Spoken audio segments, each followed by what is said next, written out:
नमस्कार ओडिया न्यूज को आपण मानक स्वागत। आसंतु जानिबा आजिर देश विदेशर किछि बड़ खबर उपरे। सुभद्रा योजनार शुभारंभ पर 25 लाख महिला अकाउंट को जाइछि टंका। प्राय 1250 कोटी टंका सुभद्रा हिताधिकारी अकाउंट को क्रेडिट होइछि। सेपटे सुभद्रा ପାଇଁ आवेदन प्रक्रिया जारी होइथिबा बेले वर्तमान सुधा आवेदन कलनी 75 लाख अधिक महिला। तेबे 17 सुधा 2000 महिला सुभद्रा ପାଇଁ अयोग्य साब्यस्त होइछन्ति। ଏହି ସୁଭଦ୍ରା ଯୋଜନା ସାମିଲ ହେବାକୁ ଥିବା ମହିଳାଙ୍କର ବୟସ 1 ଜୁଲାଇ 2024 ସୁଦ୍ଧା 21 ବର୍ଷରୁ କମ୍ ହୋଇନଥିବା ଆବଶ୍ୟକ। ସେହିଭଳି 60 ବର୍ଷରୁ ଅଧିକ କୌଣସି ମହିଳା ଏହି ସୁଭଦ୍ରା ଯୋଜନାରେ ମଧ୍ୟ ସାମିଲ ହୋଇପାରିବେ ନାହିଁ। ଏମାନେ ଯଦି ଆବେଦନ କରିଥିବେ ତେବେ ଏମାନଙ୍କର ନାଁ ନିଶ୍ଚୟ କଟିଯିବ। ସେହିଭଳି ଯଦି କୌଣସି ମହିଳା ମାସକୁ ମୋଟ 1500 ଟଙ୍କା କିମ୍ବା ତାଠାରୁ ଅଧିକ କିମ୍ବା ବାର୍ଷିକ ମୋଟ 18,000 ଟଙ୍କା କିମ୍ବା ତାଠାରୁ ଅଧିକ କୌଣସି ରାଜ୍ୟ କିମ୍ବା କେନ୍ଦ୍ର ସରକାରୀ ଯୋଜନା ତଥା ପେନ୍ସନ୍ ଛାତ୍ରବୃତ୍ତି ଇତ୍ୟାଦି ସହାୟତା ଗ୍ରହଣ କରୁଛନ୍ତି ତେବେ ସେମାନେ ମଧ୍ୟ ସୁଭଦ୍ରା ଟଙ୍କା ପାଇଁ ଯୋଗ୍ୟ ବିବେଚିତ ହେବେ ନାହିଁ। ଜଣେ ମହିଳା ଯଦି କିମ୍ବା ତାଙ୍କର ପରିବାର ସଦସ୍ୟ ବର୍ତ୍ତମାନ କିମ୍ବା ପୂର୍ବତନ ଏମ୍ପି କିମ୍ବା ବିଧାନସଭା ସଦସ୍ୟ ହୋଇଥିବେ ତେବେ ସେମାନେ ମଧ୍ୟ ସୁଭଦ୍ରା ଯୋଜନାରେ ସାମିଲ ହୋଇପାରିବେ ନାହିଁ। ସେହିଭଳି ଯଦି ଆପଣ ଇନକମ୍ ଟ୍ୟାକ୍ସ ଦେଉଥିବେ ତେବେ ଏହି ଯୋଜନାରେ ମଧ୍ୟ ସାମିଲ ହୋଇପାରିବେ ନାହିଁ। ଯଦି ଆବେଦନକାରୀଙ୍କର ପରିବାର ଜଳସେଚିତ ଜମିର ପରିମାଣ 5 ଏକରରୁ ଅଧିକ ଓ ଅଣଜଳସେଚିତ ଜମିର ପରିମାଣ 10 ଏକରରୁ ଅଧିକ ହୋଇଥିବେ ତେବେ ସେମାନେ ମଧ୍ୟ ସୁଭଦ୍ରା ଟଙ୍କା ପାଇପାରିବେ ନାହିଁ। ସେହିଭଳି ଯେଉଁମାନଙ୍କର ଟ୍ରାକ୍ଟର, ମିନି ଟ୍ରକ୍, ଛୋଟ ବାଣିଜ୍ୟିକ ଯାନ ଏବଂ ଅନ୍ୟ ସମାନ ହାଲୁକା ଯାନ ବ୍ୟତୀତ 4 ଚକିଆ ଯାନ ଥିବ ସେମାନେ ମଧ୍ୟ ସୁଭଦ୍ରା ଯୋଜନାରେ ସାମିଲ ହୋଇପାରିବେ ନାହିଁ। ଆସନ୍ତୁ ଯିବା ପରବର୍ତ୍ତୀ ଖବରକୁ। କୋଟି କୋଟି କୃଷକଙ୍କ ପାଇଁ ଆସିଲା ଗୁଡ୍ ନ୍ୟୁଜ୍। ପିଏମ୍ କିଷାନ ଟଙ୍କାକୁ ନେଇ ଆସିଲା ବଡ଼ ଅପଡେଟ୍। କେଉଁ ଚାଷୀଙ୍କ ଖାତାକୁ ଯିବ ଏହି ଟଙ୍କା ଆସନ୍ତୁ ଜାଣିବା। କୃଷକଙ୍କର କଲ୍ୟାଣ ପାଇଁ କେନ୍ଦ୍ର ସରକାର କ୍ରମାଗତ ଭାବରେ ଅନେକ ପ୍ରକାର ଯୋଜନା ଚଳାଇଛନ୍ତି। ଏହି ଯୋଜନାଗୁଡ଼ିକ ସହିତ କେବଳ କୃଷକଙ୍କର ଆର୍ଥିକ କଲ୍ୟାଣ ପାଇଁ ନୁହେଁ ବରଂ ସେମାନଙ୍କର ସଶକ୍ତିକରଣ ପାଇଁ ମଧ୍ୟ ଗୁରୁତ୍ୱପୂର୍ଣ୍ଣ ପଦକ୍ଷେପ ନିଆଯାଇଛି। ତେବେ 18ତମ କିସ୍ତି ସମ୍ବନ୍ଧରେ ଏପର୍ଯ୍ୟନ୍ତ କୌଣସି ସରକାରୀ ସୂଚନା ପ୍ରକାଶ ପାଇନାହିଁ। କିନ୍ତୁ ଏହା ଅକ୍ଟୋବର ପ୍ରଥମ ସପ୍ତାହରେ କୃଷକଙ୍କର ଆକାଉଣ୍ଟରେ ଜମା ହେବ ବୋଲି ବିଶ୍ୱାସ କରାଯାଉଛି। ଏହି ଅଧୀନରେ କିସ୍ତି ଭାବରେ କୃଷକଙ୍କର ଆକାଉଣ୍ଟକୁ 2000 ଟଙ୍କା ପ୍ରଦାନ କରାଯିବ। ପରବର୍ତ୍ତୀ ଖବର, ବଙ୍ଗୋପସାଗରରେ ଲଘୁଚାପ। ଆଜିଠାରୁ ଏହି 8ଟି ଜିଲ୍ଲାରେ ହେବ ପ୍ରବଳ ବର୍ଷା।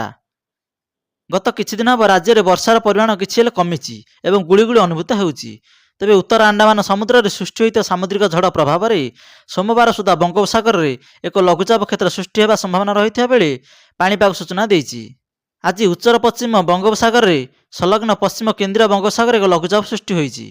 24 ତାରିଖରେ ଉତ୍ତର ଓଡ଼ିଶା ଓ ଦକ୍ଷିଣ ଓଡ଼ିଶାର ବିଭିନ୍ନ ସ୍ଥାନରେ ଭାରୀ ବର୍ଷା ହେବାର ସମ୍ଭାବନା ରହିଛି। ଏହାର ପ୍ରଭାବରେ ଆଜି 19 ଜିଲ୍ଲାକୁ ସତର୍କ ସୂଚନା ଜାରି କରାଯାଇଛି। ଗତକାଲି ମାଲକାନଗିରି, କୋରାପୁଟ, ଢେଙ୍କାନାଳ, ଅନୁଗୁଳ, କଟକ, କେନ୍ଦ୍ରାପଡ଼ା, ପୁରୀ, ଜଗତସିଂହପୁର, ଖୋର୍ଦ୍ଧା ଜିଲ୍ଲା ଇତ୍ୟାଦିରେ ବହୁତ ପ୍ରବଳ ଜୋରରେ ବର୍ଷା ହୋଇଛି। ସେହିପରି ଆଜି ପାଇଁ ମଧ୍ୟ ମାଲକାନଗିରି, କୋରାପୁଟ, ବାଲେଶ୍ୱର, ଭଦ୍ରକ, କେନ୍ଦୁଝର, ମୟୂରଭଞ୍ଜ, କେନ୍ଦ୍ରାପଡ଼ା, ଯାଜପୁର, କଟକ, ଜଗତସିଂହପୁର, ଢେଙ୍କାନାଳ ଏବଂ ଅନୁଗୁଳ ପାଇଁ ୟେଲୋ ୱାର୍ଣ୍ଣିଂ ଜାରି କରିଛି ପାଣିପାଗ ବିଭାଗ। ସେହିପରି 24 ତାରିଖରେ ମାଲକାନଗିରି, କୋରାପୁଟ, ବାଲେଶ୍ୱର, ଭଦ୍ରକ, କେନ୍ଦୁଝର, ମୟୂରଭଞ୍ଜ, କେନ୍ଦ୍ରାପଡ଼ା, ଯାଜପୁର, କଟକ, ଜଗତସିଂହପୁର, ଢେଙ୍କାନାଳ ଓ ଅନୁଗୁଳ ଜିଲ୍ଲାରେ ପ୍ରବଳରୁ ବର୍ଷା ହେବାର ସମ୍ଭାବନା ରହିଛି। ପରବର୍ତ୍ତୀ ଖବର, ଶ୍ରୀମନ୍ଦିର ରତ୍ନଭଣ୍ଡାର ଯାଞ୍ଚରେ ଏଏସ୍ଆଇ ଟିମ୍କୁ ମିଳିଛି ଅନେକ ତଥ୍ୟ। 3ଟି ଅତ୍ୟାଧୁନିକ ଯନ୍ତ୍ର ବ୍ୟବହାର କରି ଶ୍ରୀମନ୍ଦିର ରତ୍ନଭଣ୍ଡାର ଗୁପ୍ତ ସୁଡ଼ଙ୍ଗ ଓ ଗୁପ୍ତଧନ ଖୋଜିଲା ଭାରତୀୟ ପ୍ରତ୍ନତାତ୍ତ୍ୱିକ ସର୍ବେକ୍ଷଣ ସଂସ୍ଥା। ପ୍ରଥମରୁ ଲେଜର ସ୍କାନିଂ ହୋଇଥିବା ବେଳେ ପରେ ଜିପିଆର୍ ସର୍ଭେ ହୋଇଛି। ଆଜି ବି ଭିତର ରତ୍ନଭଣ୍ଡାର ବୈଷୟିକ ଯାଞ୍ଚ କରାଯିବ। ଶନିବାରଠାରୁ ଆରମ୍ଭ ହୋଇଥିବା 3 ଦିନିଆ ଯାଞ୍ଚର ପ୍ରଥମ ଦିନରେ ଏହି ଟିମ୍ ଅନେକ ତଥ୍ୟ ପାଇଛି। ଶନିବାରଠାରୁ ଆରମ୍ଭ ହୋଇଥିବା 3 ଦିନିଆ ଯାଞ୍ଚର ପ୍ରଥମ ଦିନରେ ଏହି ଟିମ୍ ଅନେକ ତଥ୍ୟ ମିଳିଛି। ଏହାକୁ ହାଇଦ୍ରାବାଦ ସ୍ଥିତ ଏନ୍ଜିଆର୍ଆଇ ଲ୍ୟାବ୍ରେ ଯାଞ୍ଚ ପରେ ସ୍ପଷ୍ଟ ରିପୋର୍ଟ ଦେବ ବୈଷୟିକ ଦଳ। ଏଥିପାଇଁ ପ୍ରାୟ 10 ଦିନ ଲାଗିବ ବୋଲି ଯାଞ୍ଚ ଟିମ୍ ପକ୍ଷରୁ ସୂଚନା ମିଳିଛି। ଏନ୍ଜିଆର୍ଆଇ ମୁଖ୍ୟ ବୈଜ୍ଞାନିକଙ୍କ ନେତୃତ୍ୱରେ 4 ଜଣ ବିଶେଷଜ୍ଞ ଓ ଏସ୍ଏସ୍ଆଇର 3 ଜଣ ବିଶେଷଜ୍ଞଙ୍କ ସମେତ ହାଇପାୱାର କମିଟିର ସଦସ୍ୟଙ୍କୁ ମିଶାଇ ମୋଟ 16 ଜଣ ଏହି ଯାଞ୍ଚ ବେଳେ ରତ୍ନଭଣ୍ଡାରରେ ଉପସ୍ଥିତ ଥିଲେ। ରବିବାର ଏବଂ ସୋମବାର ମଧ୍ୟ ଅପରାହ୍ନ 2ଟାରୁ 6ଟା ପର୍ଯ୍ୟନ୍ତ ବୈଷୟିକ ଦଳ ଯାଞ୍ଚ କରିଛି ବୋଲି ସୂଚନା ମିଳିଛି। ପରବର୍ତ୍ତୀ ଖବର, ଲୋକଙ୍କ ସେବା ପାଇଁ ନିଜ ଘର ଦାନ କଲେ ମୁଖ୍ୟମନ୍ତ୍ରୀ ମୋହନ ମାଝୀ। ମୁଖ୍ୟମନ୍ତ୍ରୀ ମୋହନ ମାଝୀଙ୍କ ଅନ୍ୟାନ୍ୟ ଉଦାହରଣ। ଲୋକଙ୍କ ପାଇଁ ନିଜ ଘର ଦାନ କଲେ ମୁଖ୍ୟମନ୍ତ୍ରୀ ମୋହନ ମାଝୀ। କେନ୍ଦୁଝରସ୍ଥିତ ମଣ୍ଡୁଆ ବାସଭବନକୁ ଜନସାଧାରଣଙ୍କ ହିତ ନିମନ୍ତେ ଉତ୍ସର୍ଗ କଲେ ମୁଖ୍ୟମନ୍ତ୍ରୀ। ଏଣିକି ଅଭିଯୋଗ ପ୍ରକୋଷ୍ଠ ହେବ ମୋହନଙ୍କ ବାସଭବନ। ସପ୍ତାହକୁ 6 ଦିନ ଖୋଲିବ ଅଭିଯୋଗ ପ୍ରକୋଷ୍ଠ ଏବଂ ସେହିଠାରେ ଜଣେ ସରକାରୀ ଅଧିକାରୀ ଅଭିଯୋଗ ସଂଗ୍ରହ କରିବେ। ଚେନ୍ନାଇରେ ଚାଲିଥିବା ଭାରତ ବାଂଲାଦେଶ ପ୍ରଥମ ଟେଷ୍ଟରେ 280 ରନରେ ଜିତିଲା ଟିମ୍ ଇଣ୍ଡିଆ, ଯାହାଫଳରେ ଭାରତ ବାଂଲାଦେଶ ମଧ୍ୟରେ ଚାଲିଥିବା 2 ଟିକିଆ ଟେଷ୍ଟ ସିରିଜର ପ୍ରଥମ ମ୍ୟାଚକୁ ଜିତି ଯାଇଛି। ଆଉ ଏହି ସିରିଜରେ 1-0ରେ ଆଗୁଆ ରହିଛି ରୋହିତ ବାହିନୀ। ପ୍ରଥମ ଟେଷ୍ଟ ମ୍ୟାଚ୍ରେ ଟସ୍ ଜିତି ବୋଲିଂ ନିଷ୍ପତ୍ତି ନେଇଥିଲା ବାଂଲାଦେଶ, ଯାହାଫଳରେ ପ୍ରଥମ ବ୍ୟାଟିଂ କରିକି ଆସୁଥିବା ଭାରତୀୟ ଦଳକୁ ଟିମ୍ ଆରମ୍ଭରୁ ଲାଗିଥିଲା ଝଟକା। ହେଲେ ଅଶ୍ୱିନ ଏବଂ ଜାଡେଜାଙ୍କର ବ୍ୟାଟିଂ ବଳରେ ଭାରତୀୟ ଟିମ୍ 376 ରନ୍ କରିବାରେ ସକ୍ଷମ ହୋଇଥିଲା। ଏହାପରେ ପ୍ରଥମ ଇନିଂସରେ ବ୍ୟାଟିଂ କରି ଆସିଥିବା ବାଂଲାଦେଶ ଟିମ୍ ମାତ୍ର 179 ରନ୍ରେ ଅଲ୍ ଆଉଟ୍ ହୋଇଯାଇଥିଲା। ପ୍ରଥମ ଇନିଂସରେ ସର୍ବାଧିକ ବୁମ୍ରା 4 ଗୋଟି ୱିକେଟ୍ ନେଇଥିଲେ।